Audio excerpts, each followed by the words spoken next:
ఏటప్పా గుర్తున్నాడా లేదా మర్చిపోయావా ఎలాంటి బాగోలేదు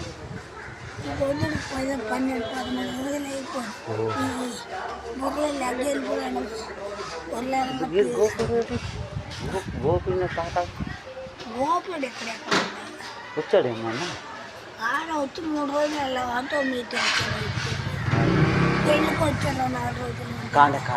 నేననే చెప్పింది మరి తాతారా మాట్లాడి మరి నా ఇప్పుడు పేరు రామనా థ్యాంక్స్ అమ్మ మరి మంగమ్మ పార్వతి అదే నిన్న వచ్చాను బాగునేది వెంకటమ్మని మంగమ్మ పార్వతి అంటే అది ఎక్కడే ఉన్నది ఇష్టం వస్తాను